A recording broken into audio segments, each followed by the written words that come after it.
employees. You're tuned to Community Access Television Channel 3, serving San Leandro, San Lorenzo, and Hayward.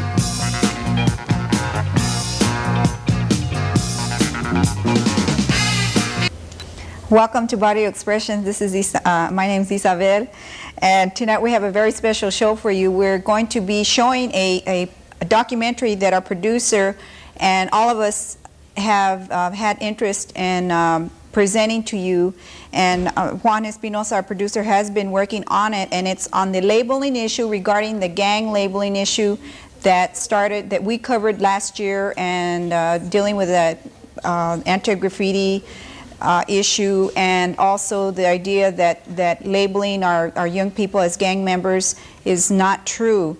And so the tape will show you different young people talking, as well as the facts that were gathered to tell you the story about as it occurred here in Hayward. Okay, and then after that we'll be having dedications. I want to make a few announcements before we go to the tape. And I want to say happy birthday to a very good friend of ours, Archie Jackson, who had a birthday this week. And I want to say happy birthday to Joe Pacheco, and from Tia Madeline and Zavala family. And I want to say happy birthday to Ray Vargas.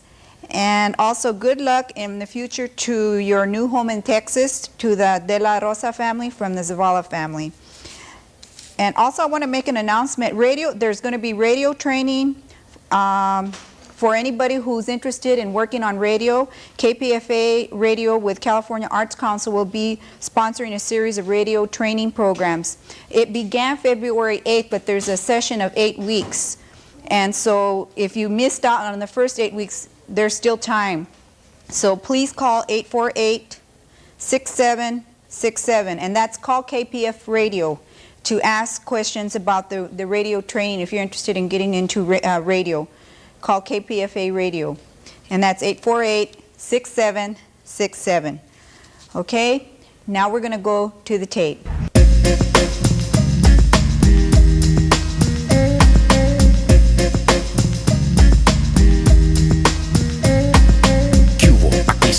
It's the big boy, down with the homegirls, down with the homeboys, kicking back, listening to a huggy boy roller, waiting for the night to hit so we can find some cholas. I told you I'd come back in the 9-tray, bumping in my 6-tray, cruising in the calle. I got my parlay, orale ese, cause when I do it all day. And then I come back again with another stack to spin on all my friends. And now I get my gangster roll on, brand new clothes on, and so on and so on. And now I need to beat the flow on. Here it is right here, Frost man, go on. Yeah, smoke going out with a bang, cause it ain't nothing but a family thing, yeah. It's a family affair. It's a family affair. It's a family affair. It's a family affair. Oye, vato, what's up, loco? Check out the style of my vocal and take a look and see what the cat drug in. One big badass Mexican, and I'm ready for anyone, down for anything, and I can pass any test that many bring. Bottles wanna know where I'm from. I'm from the Barrio, East Los Aslan, and ain't no neighborhood can mess with that, cause it ain't where you're from, it's where you're at. Now, Chavalillos in the park after dark, and the Hooters run scared when the dogs bark. So, get out the neighborhood and don't look back, because I cut no slack when I'm on the attack. And it's all about backing up your last name. We in the same game. It's a family thing. It's a family affair. Me and my familia. It's a family affair. Oh, it's a family affair. Together forever. It's a family affair. Ooh, yeah. Kid Frost back and I'm down. And my familia is anyone whose skin is brown. Rancheros in the trucks or the great vans. Taggers in the alley with a bag full of spray cans. Here come the hooter, gotta bail out. And even them coconut cops, but they sell out the cholas who ain't soft. It's the mean mafioso gangster froze. Coming at ya, don't try to slam me, cause Mexicans always got a big ass family. The Guetes, the Valas, the Chevy Impalas, the gangbang cycles with the media callers. So if you're brown, you're down, so stay proud. And remember, no busters allowed, cause the Mexican people is a big ass gang, yeah. It's a family thing, huh? It's a family affair.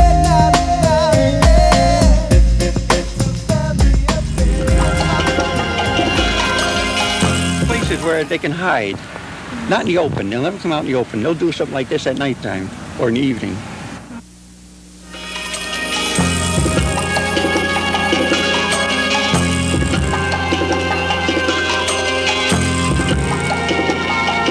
I think everybody's trollmakers because they dress like this. It's just a style that Mexicans do. The future of Raza youth remains in doubt for not accepting the Anglo lifestyle and cultural practices. As we defy assimilation, we look to our future and question those who assassinate our character with racist reports to control our lives, as newly elected officials carry on their reports of ignorance. A statewide effort was launched to eliminate Chicano graffiti in the barrios in hopes of wiping out so-called Chicano gangs, and the war was on. Myers, who happens to be our local resident expert in graffiti, and will tell you a little bit about how graffiti gets started, the history of it, and some programs that have been successful in combating it, and then we'll come back and talk a little more about what Hayward hopes to do, what the City Council hopes to do in combating it here in Hayward. Officer Myers. Okay, I'll be talking about, to begin with, I'll be talking about street gangs and its association with graffiti. One of the things that has to start before you get graffiti is you have to have somebody writing it. And the people that are writing most of the graffiti in the city of Hayward and throughout California are basically Chicano youth and Chicano youth gangs. Controversy in Hayward now that we've been looking into about graffiti. All right, there's been a lot of things going on about that. What do you think about them knocking off the graffiti from our hometown? You know, it's pretty messed up, you know, but they're doing it, but, you know, we'll get right back on. Somebody determined that graffiti was a major problem here in Hayward? Well, because it's destroying real estate, the beauty of the city. Okay. You couldn't even say, I mean, I don't see how you can stand it. Do you look at Hunt's Cannery today, how beautiful it is? Pues, you know, myself, man, I put my placards up there because, you know, I like to let gente know who I am, you know, and where my barrio is at, you know, where I'm from. And I don't think it's none of the Gabacho's business, man, to take my name down, man, because it's not right, you know. I don't go down taking down their fucking KKK signs and the swastikas and shit like that, man. So I don't see why they should go around taking down my placazo and shit, man, you know what I mean? Or anybody else's placazo, especially from Hayward, man. Because that's a bunch of bullshit, man. That's how I feel about it, you know what I mean? All right, thank you. And whatever you want to define a gang as, basically it's a group of individuals that are congregated in an area, such as a barrio, which is a neighborhood where they live in. They have allegiance to that neighborhood, and one of the ways that they show that the neighborhood belongs to them and it is something that they're proud of is by putting up graffiti. And what graffiti is a non-verbal form of communication, whereas what the individual is doing is he's putting his name or his moniker up on a wall, and he's associating that name with a particular area, a gang, if you want to call it, whether it be A Street or Dixon Street, whatever area they affiliate with. And the graffiti that's on the wall is an indicator of who he is, what he feels about himself, and in some cases it's a sign of possible violence, things that come. It can be threats to other gang members. One of the things that it is, it's not geared, graffiti's not something that's geared towards individuals that are not into gangs. It's geared to telling other gang members in other areas and in their own areas who they are, and what they're saying to other members in other areas are, don't come into our area because we're bad, don't mess with us. And what happens sometimes is one of the classic examples of why it causes violence is one area, such as A Street, will go into another area, maybe in Union City or Oakland, and they'll write their graffiti in Oakland, and they always will put who they are and where they're from because they're proud of it. And when Hayward goes into Oakland and writes graffiti, Oakland will cross it out and probably come into Hayward and do the same thing. And so you're... Graffiti is pretty cool, you know. I don't think it should be taken off the walls because it ain't garbage, you know. It's just something that we do, you know, for something, and sometimes we don't have nothing to do. Just go write our names or barrios on the wall, you know. Make it look good, though, you know what I'm saying? Make it look good, you know, not all sloppy and all that. What do you feel about it? You think it should stay there or people should take it off or what? No, if it looks good, they should keep it on there, you know. But if they don't know how to write, they shouldn't be writing on the walls. But while the city was up in arms over graffiti, the real issue was the monitoring and labeling of Raza youth by the Hayward Police Department's Community Access Team. According to the State Attorney General's report, Hispanic gang members will usually adopt the following mode of dress. Bandanas, also known as moco rags, are used to intimidate as well as identify gang members. Recently, gang members have favored the baseball cap with the bill turned up.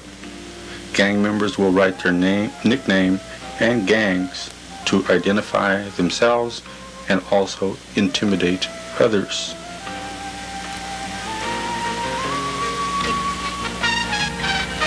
Pendleton shirts are a favorite of gang members so they may conceal their weapons.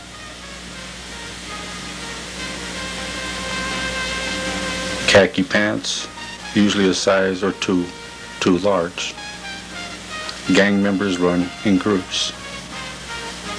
Gang members also highly polish their shoes. When a gang member goes out, he normally wears a zoot suit, the proper attire for an evening of gang fighting. Tattoos are very common, again, as a means of identification. And the vehicle that a gang member chooses, of course, is a Chevy. The report states that the evidence of Hispanic gangs first appeared in 1910 because of the instability of Mexico, leading to the evolution of the first known gangs in California. But our work continues. Stop the labeling and monitoring of Raza youth. We are a parent and youth group and community workers who have been together for a year, and we have been working to challenge the Attorney General's report on gang violence in California that labels us because you wear khaki, derbies, Pendletons, and we are out to educate the public that this is not true just because you dress that way, that you're a gang member. So if you want information about who we are, we have information up here and we'll be glad to talk to you, sign up the list. Our committee members also are part of the Barrio Expressions crew that's out here today covering the Lowrider show that will be presented on the next show. So if you want information, please come up here and we will talk to you about giving you more information about what we're doing, and maybe you'd like to join us. We are the committee to stop the labeling and monitoring of Raza youth so that we can have good happenings like this without any hassles. Thank you. As word got out, we held community meetings. Some people were shocked as to the nature of the report. We also held a meeting at the Eden Youth Center as we questioned Gail Steele's involvement in this racist attack. Don't even believe what you are doing. Well, I didn't believe it when I seen it on the video. You are taking something. I'm just repeating what I was saying. I'm just repeating my first. The good thing about this is this is my first exposure. I see developers and I see, sort of the white upper middle class manipulate the truth. I see that every day. But I have never, I hear this, but I've never watched somebody take a group of kids and take something and twist it around in terms of a negative beyond. I think whenever you make makes it a stereotype and a comment and a fact that 85% of us are criminals. That's very negative. That's twisting the truth, and you are buying. I think what your embarrassment is that you're heading this committee and they're using you. You don't even know it. No. Would you tell me who is doing the graffiti then, and why he's doing it? You can say that's not the point. You say he's lying, but you tell me that is not the point. The point, Gail, is that information is coming out by the State Attorney General's office, is being passed out throughout. Let's keep it in Hayward right now. Let's keep it that I'm involved with. Because community access teams, the people that you are involved with, are operating under this manual. They gave the whole thought for an anti-graffiti campaign. That's part of their program. You know, that's so funny because you know something? I never heard of the community access team in those terms. The person who called me had nothing to do with anything. It tells me that they're doing a good job. That is crazy. That is totally crazy. This report was paid by our money through our tax. When I got involved in the anti-graffiti campaign, I never heard of any of this stuff. The report is paid through. Wanting it all. The report is paid through our tax dollars to label us as criminals. That is very, very crazy. I agree with you. While Gail still denies any wrongdoing, her Hispanic political support terminated Irma Rosas and Juan Espinosa. La Familia Counseling Center also forced muralist Enrique Romero to resign from his position. But the skills of a muralist cannot be taken away. La Familia Counseling Center was hit by a picket line because of its unfair labor practices and because it bowed down to the pressures applied by City Hall. And the Raza youth continually get harassed. You know what I call police harassment is when you're sitting in front of your house and the cop pulls up and he starts teasing you about your Pendletons and your khakis and your Stacy and everything. I mean, they don't have no right talking about the way you dress. You know, the police think that La Raza is a big gang. You know, we just come to have fun, meet new people, and everything like that. You know, we ain't a gang. We just people like to have fun. What do you think about police who say that if you wear tattoos that you're a potential gang member? False. It's a false statement because a lot of people that have tattoos don't belong to no gang. I don't want to mention. I don't think you should be like put in a different group because you got tattoos. You know, there's a lot of people that have tattoos. My father has tattoos. You know, he's 50 years old. Does that make him a gang member? No. This one's no. That's the way. See, the way we dress in khakis or bands, that's the way all the Chicanos around here dress. You know, even like other people, the way they dress. You know, their clothes ain't ironed, creased down and stuff. See, they're no better than us. We're all the same. We're human beings. We just like to dress nice. You know. The governor, that general, the attorney general you're talking about is running for election here, right? Right. Well, it doesn't make no difference. I just want to say something on behalf of the people that do wear them type of clothes. It don't make no difference what you wear in this country. Can't label nothing. You're right there. You're just right there right away on your subconscious. You're right there. You're just judging a person right then and there. There's people behind these clothes that have a good heart. One bad apple can't spoil the whole bunch. Sell it on the market. There's nothing wrong with that. They sell it on the market, right, Steve? Right. If they think it's criminal clothes, then why do they sell it then? You know, that's what I don't understand. It's an everyday thing, man. You know, and they always come out here and just, if you're there, you're at the wrong place at the wrong time, you get harassed. And it's just the way it is down there. You know, we learn to deal with it. There's nothing much you can do except try and bear with them, you know. Why do you think the cops are doing this? Basically, I don't think they like too many Chicanos crowded around at one time, you know. So they see that and then they get afraid. They're afraid that we're all congregating in one, so they can't handle that, man. Like we had a street fair over here one time, and it was todo Chicanos here, you know. Everybody was having a good time and everything, you know. And they didn't harass us in the park at all. As soon as the gig was up, man, they started swooping down on people, busting you for drinking an open container when there's about 40, 50 people out there drinking, you know. And that's their chance to get you, you know. So then they just start jamming people up, taking you away, man, you know. Okay.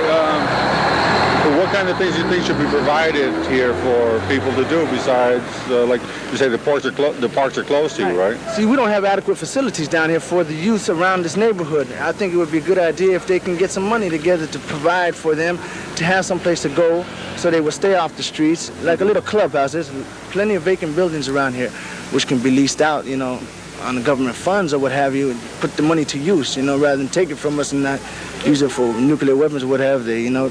Use it for the community, you know, use it for the kids so they can have some place to go, so they don't hang around like they always are, and then they won't be harassed. Give them a little place to stay, put some tennis tables in there, you know, ping pong, nothing very expensive, simple ping pong tables, you know, provide balls for them to play, you know, in the park, you know, and everything will be fine, you know. But you don't provide for anything for these youths, man. Where do they got to go? They don't have nowhere to go but hang in the streets. So what they do, they get in trouble, you know. Then the police can't understand why are they getting in trouble. You know, why are they starting trouble out here? They got nowhere to go, man. They got nothing to do. They get bored, you know. So I've been born and raised in this Mission District all my life, you know, and I've seen the kids grow up, and I've seen them grow into hard things, man, you know, because there's nothing for them to do. If you had, let's say, one statement you wanted to make to the police department, what would that statement be? I think it would be provide for the youth out here so they can have some place to go, so that they can get into community relations, so that everybody will know them and not justify them as hoods, as hoodlums in the street. Give them some place, give them an opportunity to do something, and I'll bet you they can be very useful in the community. We did a mural up here. It looks really nice. People didn't think we could do something like that, see? Right. Give us the opportunity, give us the funds, give us something to work with, and I'm sure it'd be a nice little community, man. You know, nobody would have to fear Chicanos out here, you know? The fear of Chicanos is something we see as media professionals gather their next assignment for their next paycheck, as they exploit the conditions of the barrio, working hand in hand with racist institutions who oppress our people to sell an extra paper. We at Barrio Expressions and the Committee Against the Labeling and Monitoring of Raza Youth tried to provide an alternative vehicle for our comunidad to express ourselves. Of you who happen to express your ideas with a spray can, beware and be trucha. There's an anti-graffiti member who's out trying to identify you, apprehend you, and turn this information over to the Hayward police. So beware and be careful. Oh. Raza, have you been stopped lately by the Hayward Police Department? Have you been wondering why? When you know you haven't broken any laws? Have you been or do you feel you are being harassed and don't know why? Have you ever thought that maybe something can be done? Bobby, for coming. The first thing I wanted to talk to you about is how do you feel about this idea that there are gangs here in California? There seems to be this media hype about our youth being involved in gang warfare. That's exactly what it is. It's a media hype. You know, we have to understand what Michelle had just says about, you know, the Indian people and then, you know, this new race of people. Now, when these people first came over here, well, I'm talking about the Anglo, and I'm also talking about, you know, black people as well. They came, you know, they both invaded our lands, and they were immediately labeling us at that time. They were calling us savages. They were calling us everything that they could think of. Now, this new labeling, that's just modern labeling, they want to call us cholos. If you remember, the word cholo is Indian. That means that you are a native people, and that's some of the identity that, you know, we've held. And I'm proud that people do call themselves cholo. I forced, you know, now they're using every tactic that they can, you know, think of. We have people that are, you know, the head cop in California, George Ducamejian, and you know, he encouraged people to come up with these task force to continue to identify us as all these type of gangs. If you really look into your community and you look at these people from different barrios and everything, you will see that there is spontaneous outbursts. You know, you're going to have a fight of a dance or whatever, but you've always had fights at dances. You always had fights after high school football games or what have you. You know, this is not new gang activity. You know, this is things that's just part of growing up. You know, but these people are human beings. They are the native people of this land. They should not continue to be labeled as such. To say something about that labeling in the clothing, you know what I mean? They see us with Pendletons. We'll button our, you know, our top, you know, our top button of the Pendleton, or you know, we'll wear some Ben Davis or some chinos and everything, immediately say, that's a gang member. You know what I mean? But, you know, and I can say something right now. Every time you see a white boy wearing cowboy boots, did you know that that's a future Ku Klux Klan member? That man is a potential Ku Klux Klan member. And I know that it is stupid to say that because it is stupid. That is just as stupid as them immediately labeling us as being a gang member. We have our own identity. We have our own style. They have theirs. They don't have to impose their styles, their ways, you know, their culture on us. We will retain our culture, you know. And as we continue to organize within our barrios, we see Raza people looking to see the future. The monitoring and labeling of Raza youth is constant, with or without reports by government institutions. But for the future of our children, we speak out. Raza, beware.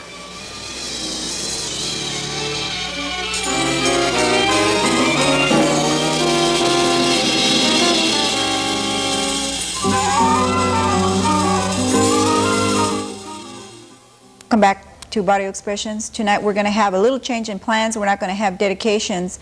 And for those of you who have submitted their dedications, we will hold those until next week. And if you have any changes, please let the people know that you gave the dedications to if you want to change your dedications. I'm sorry, but next week we'll be saying those dedications. And now we're going to be talking to Juan Espinosa, the producer and director of the tape and also of our show.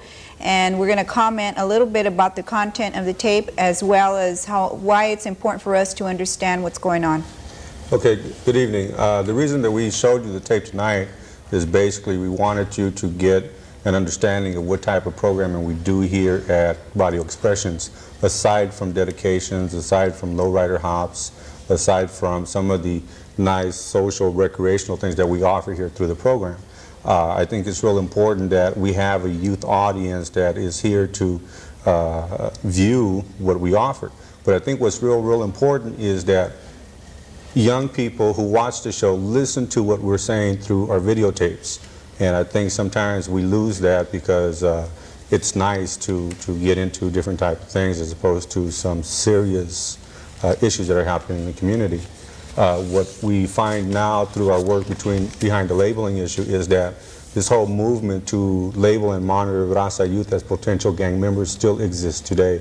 If you check out most of your institutions, or if you check out the media recently via Channel 7, 4, and 5 behind this whole gang issue that was happening out in San Francisco, there are a lot of issues that, or excuse me, there are still a lot of myths that people have about Raza who dress in an alternative manner. Workshops are still continuing on the aspect that any Raza youth who dresses in this manner, or any Raza youth who has a tattoo or is associated with graffiti in any way, is labeled as a criminal. And I think that that's what we're trying to address here at the show, and that's the most important reason why I feel that we're here offering our services here through Barrio Expressions. One thing that I want to also ask you a little bit about the recent movie Children of Violence that we saw. Do you have any comments on that in terms of tying it into this kind of whole labeling that's been going on? Sure. The whole issue of Children of Violence, the producer behind Children of Violence found out that they were having a grant for youth and the criminal justice system, so he decided to focus in on violent Chicanos in the barrio. And apparently they're working on another production called Children of Violence, Children of Violence Part 2. So hopefully, supposedly that will offer a different look at Raza lifestyle. We'll have to wait to see that. But I think what's real important that's happening right now is that in our schools and in the public in general, young people are being offered the opportunity to fingerprint themselves under the guise of helping them protect themselves in case they get kidnapped, molested, or what have you. And we feel that anytime young people are fingerprinted for whatever reason, it leads to nothing but bad. And the important thing is who has access to the information and who's keeping the information. That's what we're not clear about, and I think that's real important to remember for people at home. I also think that there's a lot of young people out there still experiencing the labeling. aside from what's happening in the public, I'm sure that, you know, if you talk to young people today. Right. Well, you know, in Hayward, the community access team was talking about having jobs for young people, and I believe we're running out of time. So we will offer you more information regarding this whole labeling issue, its connection with Hayward, and hopefully produce some more programming here in Hayward. And I want to welcome you back to our show next week. Thank you for joining us tonight. See you next Thursday night, 8 o'clock, Barrio Expressions.